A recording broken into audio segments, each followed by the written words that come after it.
Hello students, my self Deepti.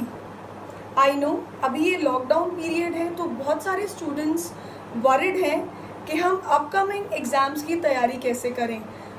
NEET है या mains exam है। So what I will suggest, अभी आप लोगों के पास बहुत सारा टाइम है टू डू दी रिविजन्स। जितना सिलेबस कंप्लीट करना इम्पॉर्टेंट है, उससे ज़्यादा ज़रूरी है उसको रिवाइज करना। एंड सिंस अभी अपकमिंग एग्जाम्स के कोई नोटिफिकेशंस नहीं है, so you can revise your syllabus in a planned manner.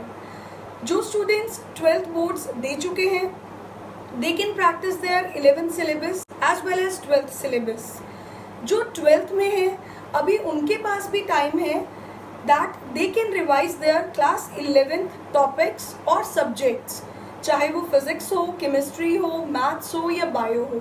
Likewise जिन्होंने अभी 11th में एडमिशन लिया है, they can start with some of the topics of particular chapters and can do the revision again and again. बेटी, जितना syllabus complete करना ज़रूरी है, उससे ज़्यादा ज़रूरी है कि उसकी रिविजन करी जाए, because revision will pay you very productive and fruitful results in your academics. So आज हम जो चैप्टर कवर करेंगे that is periodicity of class 11th, जिसका नीट मेंस दोनों में वेटेज है and one question can be expected in NEET as well as mains. आज जो टॉपिक कवर करेंगे दैट इज पीरियोडिक प्रॉपर्टीज, जिनके अंदर 4 टॉपिक्स रहेंगे: atomic size, ionisation energy, electron gain enthalpy and electronegativity. इस वीडियो में we will complete 2 periodic properties. इसको आप रिवाइज करिएगा and in the next video I will explain the another 2 periodic properties. Till then आप इसको बार बार revise करते रहिएगा। And in case अगर आप चाहते हैं कि मैं किसी और पर्टिकुलर टॉपिक पे वीडियो पोस्ट करूं, whether it is of class 11th or 12th syllabus, you can put your message in the comment box and I'll definitely make a video on the same topic. So let's start with the new topic, that is periodic properties of periodicity. Yeah. Now we start with periodic properties. Periodicity का मतलब क्या होता है? Repetition of properties. Properties का repeat होना after certain regular intervals, इसे हम कहते हैं पीरियोडिसिटी। और पीरियोडिक प्रॉपर्टीज क्या हैं? ये वो प्रॉपर्टीज हैं जो रिपीट करती हैं, एक रेगुलर चेंज शो करती हैं आफ्टर पर्टिकुलर इंटरवल्स। चाहे आप टॉप टू बॉटम मूव करो एक ग्रुप में, ग्रुप क्या होता है? Vertical column. आप लोगों ने पढ़ा है क्लास 10th में, there are how many groups? 18 groups in the periodic table. या फिर ये प्रॉपर्टीज चेंज एक रेगुलर ग्रेडेशन शो करती हैं on moving left to right in a period. Period is horizontal row. There are 7 periods in the long form of the periodic table. So what are periodic properties? These are the properties somehow which directly or indirectly depend upon electronic configuration, या फिर ये regular gradation या change show करती हैं जब आप top to bottom एक group में मूव करते हो या लेफ्ट टू राइट एक पीरियड में मूव करते हो। 4 पीरियोडिक प्रॉपर्टीज आपने पढ़नी है: atomic radii, ionisation energy, electron gain enthalpy and electronegativity. पहली प्रॉपर्टी जो हमने पढ़नी है that is atomic radii. Basically atomic size, atom के साइज को हम रिप्रेजेंट करते हैं with the help of atomic radii. Atom का रेडियस, आप मान लीजिए एटम एक स्फेयर है, तो जो स्फेयर का रेडियस है वो एटम का रेडियस है। लाइक ये आपके पास न्यूक्लियस है, न्यूक्लियस पे पॉजिटिव चार्ज होता है क्योंकि न्यूक्लियस के अंदर न्यूट्रॉन है, प्रोटॉन पे पॉजिटिव, न्यूट्रॉन पे कोई चार्ज नहीं होता। दैट इज वाई न्यूक्लियस पे पॉजिटिव चार्ज होता है, इसको आप न्यूक्लियर चार्ज भी कहते हो। और ये न्यूक्लियस के अराउंड शेल है जिनमें इलेक्ट्रॉन रिवॉल्व कर रहे हैं। मान लो ये आउटर मोस्ट शेल है जिसमें इलेक्ट्रॉन रिवॉल्व कर रहे हैं। Now what is atomic radii? It is the distance from center of the nucleus to the outermost shell, valence shell containing electrons. Now it is not easy to find out atomic radius. पहला, atom का size बहुत small है, atom को isolate करना बहुत मुश्किल है, and the probability of finding the electron is never zero even at larger distances from the nucleus. Nucleus के दूर दूर तक भी इलेक्ट्रॉन पाए जाते हैं. सो हम कह सकते हैं कि एटम की एक फिक्स्ड बाउंड्री ही नहीं है कि आप एग्जैक्ट एटॉमिक रेडियस तो फाइंड आउट ही नहीं कर सकते. मोर ओवर, हमने प्रीवियस चैप्टर में ये पढ़ा है कि इलेक्ट्रॉन को हम एक वेव से रिप्रेजेंट कर सकते हैं. So electron is moving like this. So it is not easy to find out the atomic radius since atom is not having a definite fixed boundary. हम लोग एटॉमिक रेडियाई निकालते हैं एक बॉन्डेड स्टेट में. 3 तरह से एटॉमिक रेडियाई आप find out करते हो. पहला है कोवेलेंट, जो नाम से ही क्लियर हो रहा है. इट इज़ फाउंड या generally used for non metals. Metallic radius is found in the metals. Van der Waal radius isolated non bonded atoms में पाया जाता है, नोबल गैसेस में पाया जाता है. That is the van der Waal radius. Now covalent radius है क्या? ये आपके पास दो एटॉमिक ऑर्बिटल है, they will overlap. Covalent radius is found in non metals. Covalent bond क्या होता है? Which is formed by the sharing of electrons. जिसमें इलेक्ट्रॉन शेयर होंगे वो कोवेलेंट बॉन्ड है and found in the covalent compounds. Now ये दो atoms हैं, दे गेट ओवरलैप और ये इलेक्ट्रॉन क्लाउड शेयर हो गया. This is the electron cloud which is shared by the overlapping of 2 atomic orbitals. ये इनके बीच का internuclear distance between their nuclei, that is the internuclear distance. मान लीजिए इसकी वैल्यू d है. So covalent radius क्या होता है? Half of the internuclear distance between 2 bonded atoms. कौन से bonded atoms? Covalently bonded atoms. और ये जो इंटरन्यूक्लियर डिस्टेंस है between the 2 bonded atoms, that is also called as bond length. So covalent radius is exactly defined as distance, 1/2 of the distance between the nuclei of 2 covalently bonded atoms of the same element in a molecule and is generally used for what? Non-metals. Now मान लीजिए ये Cl2 का molecule है. These two are the atoms of silver. इनके बीच का, इनके nuclei के बीच का इंटरन्यूक्लियर डिस्टेंस कितना है? 198 पिकोमीटर. सो कोवेलेंट रेडियस क्या होगा? इंटरन्यूक्लियर डिस्टेंस जिसको आप d से डिनोट कर रहे हो, इसका हाफ, ये 198 पिकोमीटर है. सो 198/2, ये 99 कोवेलेंट रेडियस आ जाएगा Cl2 मॉलिक्यूल के लिए.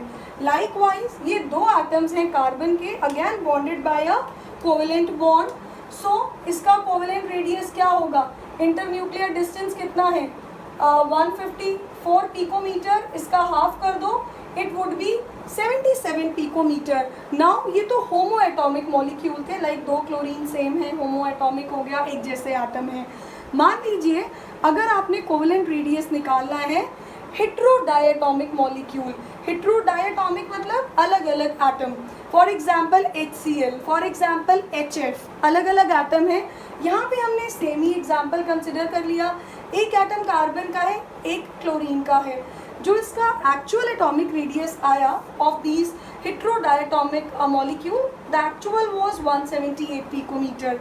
नाउ जब हम ये internuclear distance between A and B that we find out, और हमें बेसिकली ये क्या निकालना है?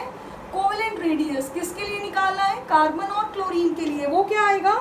आप इन दोनों हेट्रो एटम्स की कोवेलेंट रेडियाई को ऐड कर दो.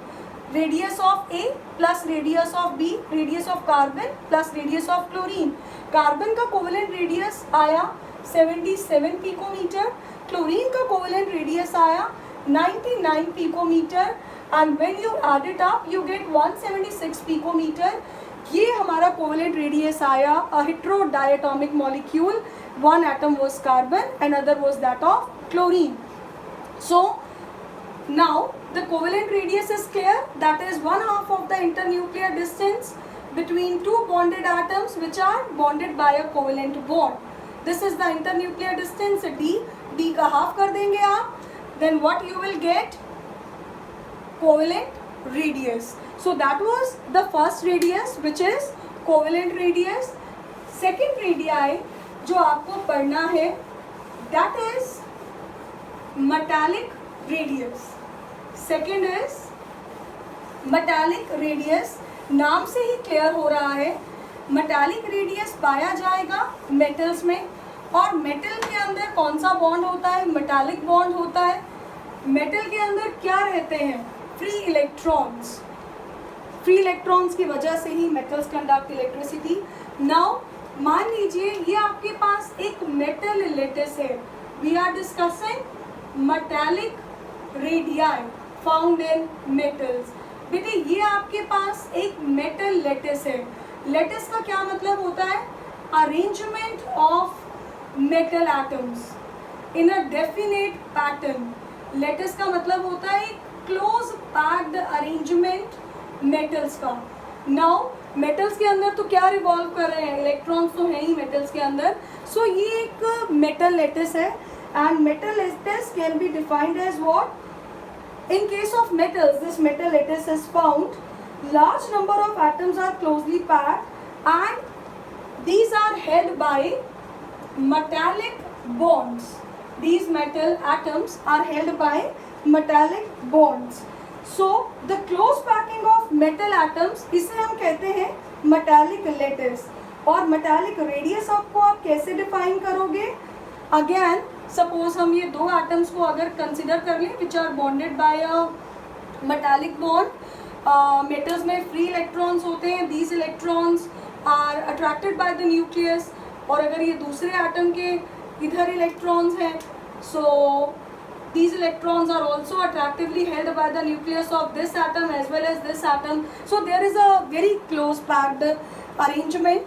ये दो मेटल एटम्स हैं which are bonded by a metallic bond. ये इनके बीच का हो गया internuclear distance.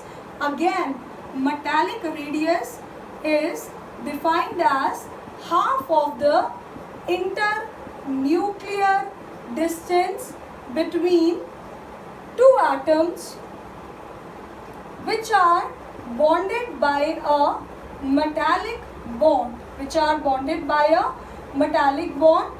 So you can write it. अगर ये इंटरन्यूक्लियर डिस्टेंस d है, d/2, और इसे हम बॉन्ड लेंथ भी कहते हैं.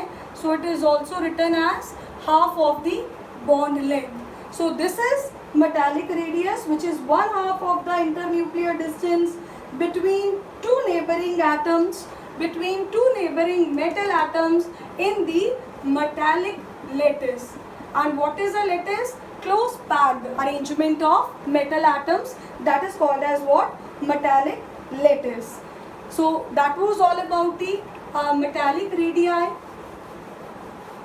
फिर आपने पढ़ना है the third radius, which is van der Waal radius. Third radius, which is van der Waal radius. Now what is exactly a van der Waal radius?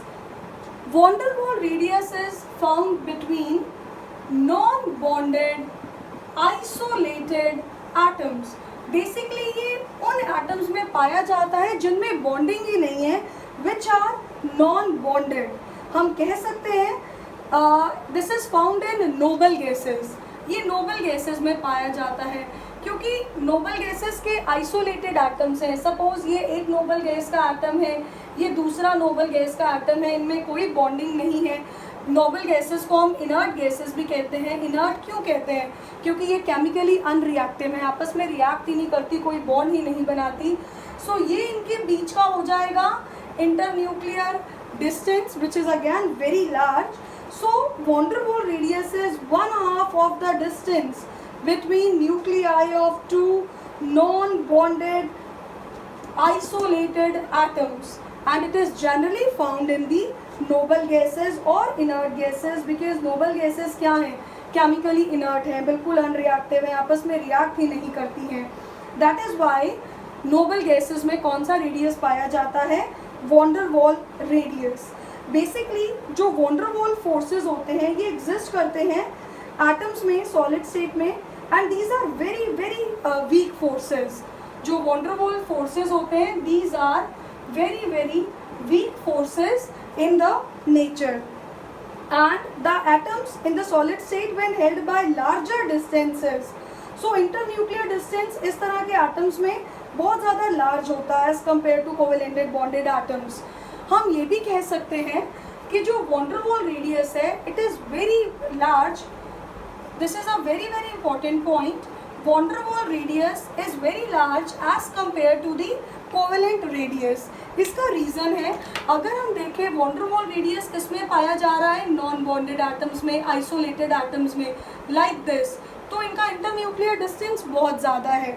और यही अगर हम कोवेलेंट रेडियस देखें इसमें क्या होता है, there is overlapping in the atomic orbitals, there is sharing of electrons, so a part of electron cloud will become common, obviously इसका साइज कम होगा। तो एक ये क्वेश्चन एग्जाम में पूछा भी जाता है, why van der Waals radius is larger than covalent radius. Reason क्या है, because in the van der Waals radius there is no bonding, it is found in the isolated atoms. Moreover, van der Waal forces of attraction are very weak, internuclear distance बहुत ज़्यादा होगा in the atoms which are held by van der Waal forces. Also, a covalent bond is formed by the overlapping of the atomic orbitals that can be half filled as well. Since there is an overlapping between the atomic orbitals, so a part of electron cloud will become common, or van der Waal radius is larger than the covalent radius. तो हमने एक order भी लिखना है, this is again very good order. van der Waal radius सबसे बड़ा होगा, उसके बाद मेटालिक रेडियस होगा और उसके बाद सबसे छोटा कोवेलेंट रेडियस होगा। सो ये तीन तरह के रेडियाई हैं, metallic, covalent and van der Waal radius. इसके बाद आपने पढ़ना है, जब हम टॉप टू बॉटम वेरिएशंस पढ़ने हैं एटॉमिक रेडियाई के। वेरिएशंस का मतलब होता है जब आप टॉप टू बॉटम एक ग्रुप में मूव कर रहे हो तो एटॉमिक रेडियस कैसे चेंज होगा। फिर आपने पढ़ना है जब आप लेफ्ट टू राइट एक पीरियड में मूव कर रहे हो तब एटॉमिक रेडियस कैसा होगा। This is top to bottom in a group and it is left to right in a period. पहले हम टॉप टू बॉटम देखते हैं। सपोज आपने ग्रुप 1 के एलिमेंट लिए, अल्कली मेटल्स लिए, lithium, sodium, potassium, like this. आगे के एलिमेंट्स हैं rubidium, caesium, francium. Francium radio active है, इसके बारे में ज़्यादा स्टडी नहीं किया जाता। लिथियम का एटॉमिक नंबर 3 है, कॉन्फ़िगरेशन इज 2-1। सोडियम का 11 है, कॉन्फ़िगरेशन इज 281। पोटेशियम का 19 है, कॉन्फ़िगरेशन इज 2881। सो जब आप टॉप टू बॉटम जा रहे हो ये बहुत ऑब्वियस है, इसमें 2 शेल हैं, इसमें 3 शेल हैं, इसमें 4 शेल हैं। सो जब आप टॉप टू बॉटम मूव कर रहे हो शेल्स ऐड होते जा रहे हैं हर एक सक्सेसिव एलिमेंट के साथ। शेल बढ़ेंगे तो साइज ऑटोमेटिकली बढ़ेगा। एक और चीज़ होती है, that is a new term which is called shielding effect और it is called screening effect. अब ये क्या होता है, अब देखो इनर शेल में 2 इलेक्ट्रॉन हैं जो एक को रिपेल कर रहे हैं। इनर शेल में देयर आर 10 इलेक्ट्रॉन्स जो एक को रिपेल कर रहे हैं। इलेक्ट्रॉन को रिपेल करेगा तो इलेक्ट्रॉन कहीं दूर जाएगा। इनर शेल में 18 इलेक्ट्रॉन हैं जो एक इलेक्ट्रॉन को रिपेल कर रहे हैं। So this repulsion of outer electrons by the inner shell electrons is called shielding effect. So top to bottom जाने के साइज बढ़ने के 2 फैक्टर्स होते हैं, एक तो शेल बढ़ते जाते हैं, दूसरा शील्डिंग इफेक्ट बढ़ता जाता है, जिससे साइज क्या होता रहेगा, टॉप टू बॉटम जाने में इंक्रीज होता रहेगा। और जब आप लेफ्ट टू राइट एक पीरियड में जाते हैं, आप सेकेंड पीरियड के एलिमेंट्स को कंसिडर करो। When we consider the elements of second period, कौन कौन से एलिमेंट्स रहेंगे when you consider for second. पहले आएगा lithium, then there is beryllium, boron आएगा, कार्बन आएगा, नाइट्रोजन आएगा, ऑक्सीजन आएगा, फ्लोरीन आएगा और लास्ट में नियॉन आएगा। These are the elements of the second period, इनमें 2 शेल्स होते हैं, ये सेकेंड पीरियड के एलिमेंट्स हैं। जब हम लेफ़्ट टू राइट जाते हैं, अगर हम ऊपर हम इनके अगर एटॉमिक नंबर लिखिए, लिथियम का 3 है, कॉन्फ़िगरेशन 2-1, इसका 4 है, कॉन्फ़िगरेशन 2-2। हम ऊपर ये एटॉमिक नंबर लिख रहे हैं which is denoted by Z। Atomic number is the number of proton which is present inside the nucleus. Equate करते हैं नंबर ऑफ इलेक्ट्रॉन्स के भी। 5 है इसका एटॉमिक नंबर बोरोन का, तो कॉन्फ़िगरेशन हो गई 2-5। कार्बन का 6 है एटॉमिक नंबर, बोरोन 2-3 हो गया, कार्बन 2-4, नाइट्रोजन का 7 है, 2-5, ऑक्सीजन 8 है, 2-6, फ्लोरीन 9 है, 2-7 नियॉन का विच इज़ इनर्ट गैस, 2-8। तो आप देख रहे हो जब हम लेफ़्ट टू राइट एक पीरियड में मूव कर रहे हैं लाइक दिस, शेल्स तो सेम रह रहे हैं, शेल सेम है और एक एक इलेक्ट्रॉन बेसिकली ऐड होता जा रहा है। वन थिंग, जब हम लेफ़्ट टू राइट जाते हैं तो न्यूक्लियर चार्ज बढ़ता है। Now what do you mean by nuclear charge? Nucleus पे चार्ज जो कि पॉजिटिव होता है। पॉजिटिव क्यों होता है? क्योंकि न्यूक्लियस के अंदर प्रोटॉन है, न्यूक्लियस के अंदर क्या है? प्रोटॉन है, जिस पर चार्ज पॉजिटिव होता है। तो अगर पॉजिटिव चार्ज बढ़ेगा तो वो इलेक्ट्रॉन्स को टाइटली बाउंड करेगा। Getting it? क्योंकि जो इलेक्ट्रॉन है वो एक ही शेल में ऐड हो रहे हैं। एक होता है न्यूक्लियर चार्ज, एक होता है effective nuclear charge. Effective nuclear charge वो होता है जो इलेक्ट्रॉन एक्चुअली एक्सपीरियंस करता है, that is the effective nuclear charge. अगर न्यूक्लियर चार्ज बढ़ेगा लेफ्ट टू राइट जाने में तो इलेक्ट्रॉन क्लाउड क्या होता जाएगा? कॉन्ट्रैक्ट होता जाएगा, क्योंकि न्यूक्लियस का पॉजिटिव उन इलेक्ट्रॉन्स को टाइटली बाउंड कर लेगा, जिससे साइज घट जाएगा। सो लेफ्ट टू राइट जाने में साइज डिक्रीज होता है। जब आप लिथियम से फ्लोरीन तक जा रहे हो साइज घटेगा। आप कह सकते हो लिथियम का साइज इस पीरियड में लार्जेस्ट होगा, अल्कली मेटल है। फ्लोरीन का साइज इस पीरियड में स्मॉलेस्ट होगा, हेलोजन है, क्योंकि जो नियॉन है वो एक इनर्ट गैस है, नोबल गैस है और इसके अंदर वॉन डेर वाल्स रेडियस पाया जाता है जो कि लार्जर होता है as compare to the other radii. So neon का साइज लार्ज होगा इन सब से, और इनमें से लिथियम का साइज लार्ज होगा, इधर जाते जाते फ्लोरीन का साइज स्मॉल होगा, और नियॉन में क्या है? वॉन डेर वाल्स रेडियस है which is larger in size. So that is the way by which atomic radii changes top to bottom and left to right in a period. Hopefully ये atomic radius का topic आप सभी को clear होगा। इसको आप एक बार अच्छे से रिवाइज करिएगा। In the next video I will upload one topic of ionic radii and I'll also cover another topic of ionization energy in the next video. Now till then keep on revising the same, stay safe, stay healthy and focus on your studies properly in the lockdown period. That's all. Thank you very much.